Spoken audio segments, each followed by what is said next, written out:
Hi everyone.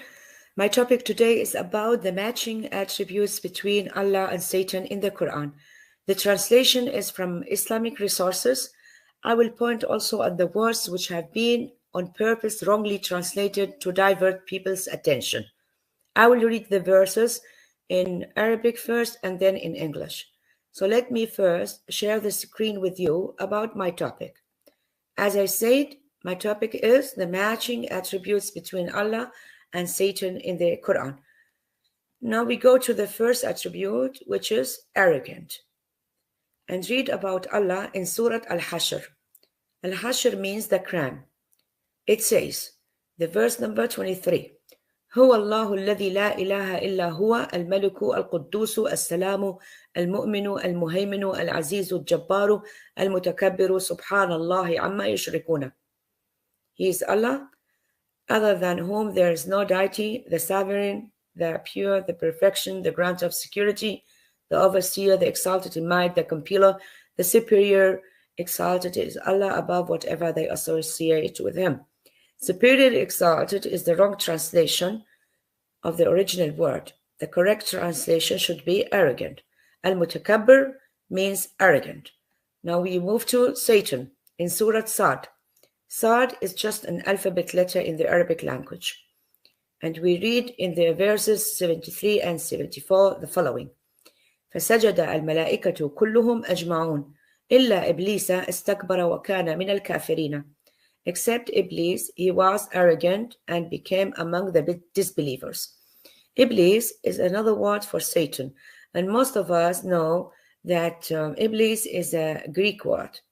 So here you see he's using the correct translation by Satan, arrogant, but by Allah he was using another word. The second attribute is the tempter. So let us read in Surat Al-Ankabut, which means the spider, in the verse number 3, وَلَقَدْ فَتَنَّا الَّذِينَ مِنْ قَبْلِهِمْ فَلِيَعْلَمَنَّ اللَّهُ الَّذِينَ صَدَقُوا وَلِيَعْلَمَنَّ الْكَاذِبِينَ. But we have certainly tried those before them, and Allah will surely make evident those who are truthful, and he will surely make evident the liars. He translated the word fatanna to tried, but this is the wrong translation. The correct translation is tempt. We here refers to Allah because the speaker is Allah here. Now we go to the other verse about Satan. We read this in Surat Al-A'raf, which means, in the Islamic language, Al-A'raf, it's a fence between hell and heaven.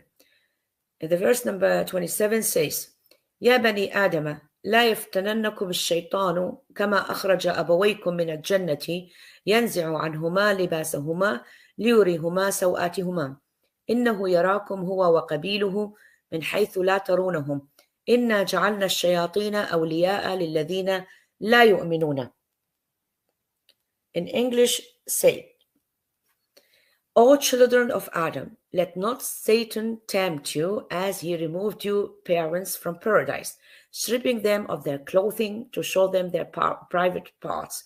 Indeed, he sees you, he and his tribe, from where you do not see them. Indeed, we have made the devils alias to those who do not believe. So you see here, by Satan, he was using the correct translation, tempt. It's the same word, yaftun, fatanna. It's the same word like in the previous verse. So let us move now to the third attribute, which is pleasing the deeds. And let us read about Allah in Surat Al-Naml, which means the ants, in the verse number 4. إِنَّ الَّذِينَ لَا يُؤْمِنُونَ بِالْآخِرَةِ زَيَّنَّ لَهُمْ أَعْمَالَهُمْ فَهُمْ يَعْمَهُونَ. Indeed, for those who do not believe in the hereafter, we have made pleasing to them their deeds, so they wander blindly. Can you imagine that Allah pleasing to them their deeds, so they wander blindly? Here, it reminds me about what Jesus Christ said, all the glory to him. It's not the healthy who need a doctor, but the sick. I have not come to call the righteous, but the sinners. And you see what Allah is doing here? Now we move to another verse and see if Satan do the same thing as Allah do. In Surat Al-An'am, which means the cattle, in the verse number 43, فلولا إذ جاءهم بأسنا تضرعوا ولكن قست قلوبهم وزين لهم الشيطان ما كانوا يعملون. Then why, when our punishment came to them, did they not humble themselves, but their hearts became hardened, and Satan made attractive to them that which they were doing. He is doing the same job as Allah do. He is making the attractive to them what they are doing. So let us move now to another verse from the same surah, Al-An'am, the cattle. In the verse number 108, it says, وَلَا تَسُبُّوا الَّذِينَ يَدْعُونَ مِن دُونَ اللَّهِ فَيَسُبُّوا اللَّهَ عدوا بغير علم كذلك زينا لكل أمة عملهم ثم إلى ربهم مرجعهم فينبئهم بما كانوا يعملون. And do not insult those who they invoke other than Allah, lest they insult Allah in enmity without knowledge. Thus we have made pleasing to every community their deeds, then to their Lord is their return, and He will inform them about what they used to do. We here refers to Allah because He's the speaker here. And you see He is pleasing to every community their deeds, right? Then later their return will be to Him, to Allah, and He will inform them about what they were doing. Instead of guiding them to the straight path, to the correct path, no. He is pleasing them with their deeds. Okay, let's move now to another verse in Surat Al-Hajr, which means the stone, in the verse number 39. قال ربي بما أغويتني لأزينن لهم في الأرض ولأغوينهم أجمعين. Iblis said, my Lord, because you have put me in error, I will surely make disobedience attractive to them on earth, and I will mislead them all. Put me in error has been wrongly translated. The correct translation is seduce. It means Iblis said, my Lord, because you have seduced me. And mislead them is also a wrong translation, because the correct translation is seduce them. Because this verb, أغويتني, أغوينهم, is the same one. Why he is using two different translations for the same word? And you can imagine that Allah is seducing Satan, and lately Satan will seduce all the people. Okay. Now, let us move to the other verse from Surat Al-Anfal, which means the precious booty, especially when women are included in this booty, right? In verse number 48, it says, وَإِذْ زَيَّنَ لَهُمُ الشَّيْطَانُ أَعْمَالَهُم وَقَالَ لَا غَالِبَ لَكُمُ الْيَوْمَ مِنَ النَّاسِ وَإِنِّي جَارٌ لَكُمْ فَلَمَّا تَرَاءَتِ الْفِئَتَانِ نَكَصَ عَلَى عَقِبَيْهِ وَقَالَ إِنِّي بَرِيءٌ مِنكُمْ إِنِّي أَرَى مَا لَا تَرُونَ إِنِّي أَخَافُ اللَّهَ وَاللَّهُ شَدِيدُ الْعِقَابِ. And remember, when Satan made their deeds pleasing to them and said, no one can overcome you today from among the people, and indeed I am your protector. But when the two armies sighted each other, he turned on his heels and said, indeed I am disassociated from you. Indeed I see what you do not see. Indeed I fear Allah, and Allah is severe in penalty. Here you see Satan made their deeds pleasing, exactly like Allah do. The same thing. And remember, this word remember do not exist in the original script. I don't know why he's adding words from himself, the writer of Quran. So now we move to the fourth attribute, which is who makes mankind forget. And let us read about Allah in Surah Al-Baqarah, which means the cow. In the verse number 106, ما ننسخ من آية أو ننسها نأتي بخير منها أو مثلها ألم تعلم أن الله على كل شيء قدير.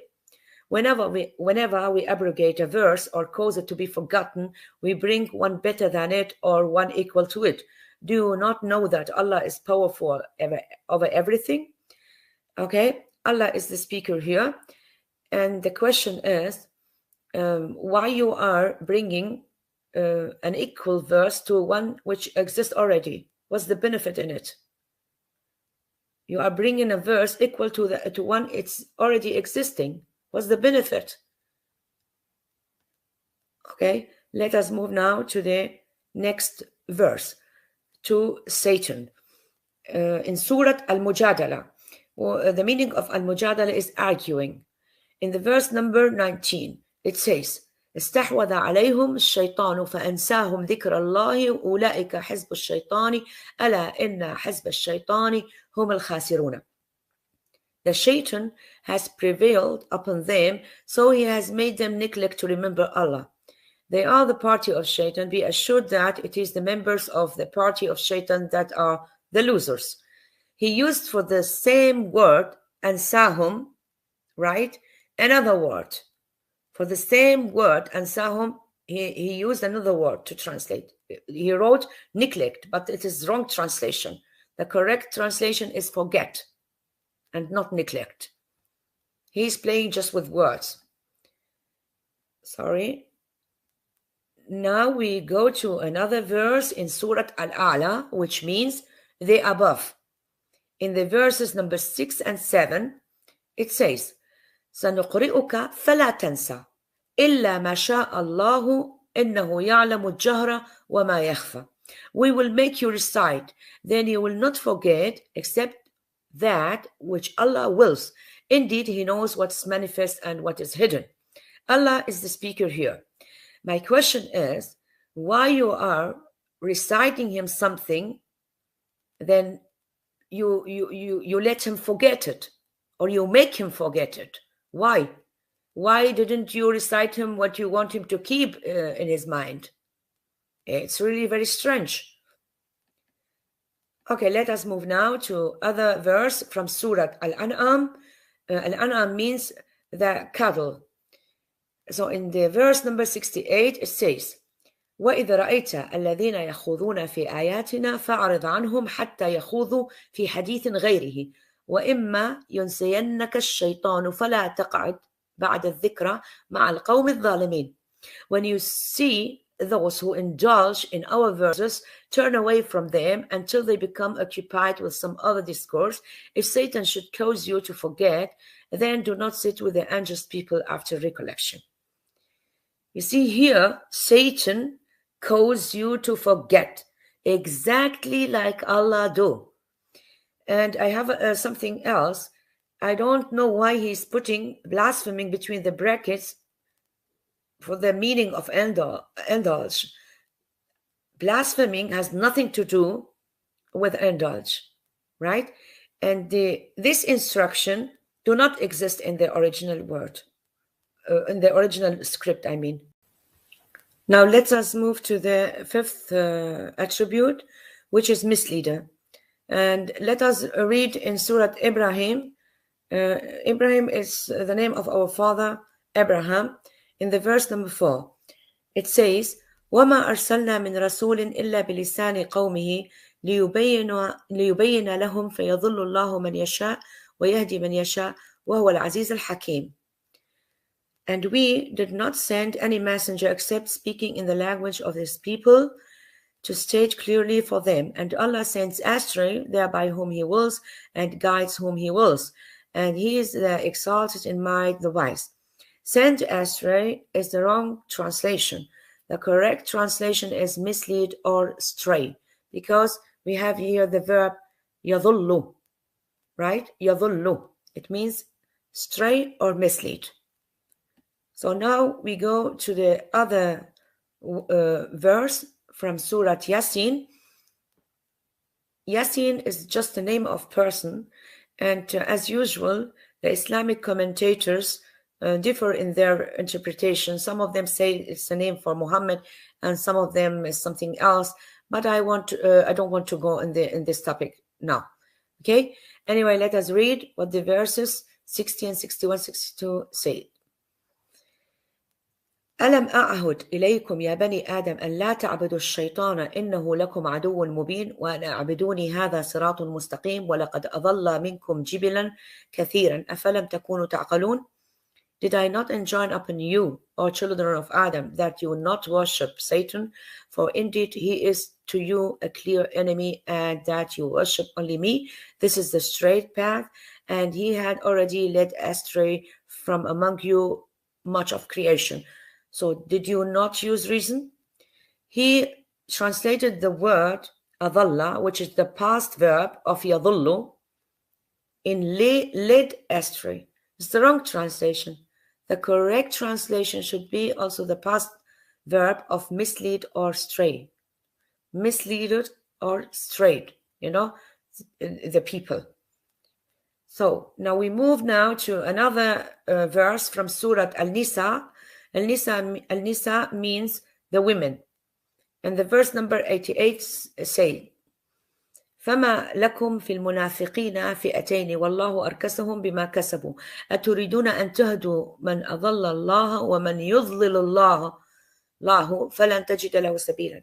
What's the matter with you that you are two groups concerning the hypocrites, while Allah has made them fall back into error and disbelief for what they earned?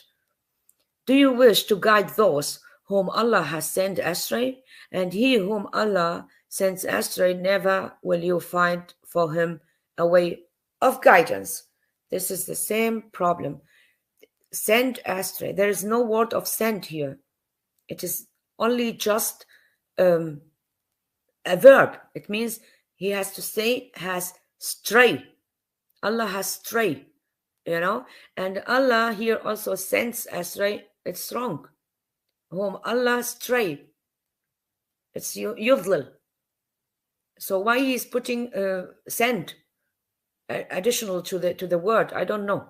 Okay, let's now go to the other verse, to the verses number 3 and 4 from Surat Al-Hajj, which means pilgrimage.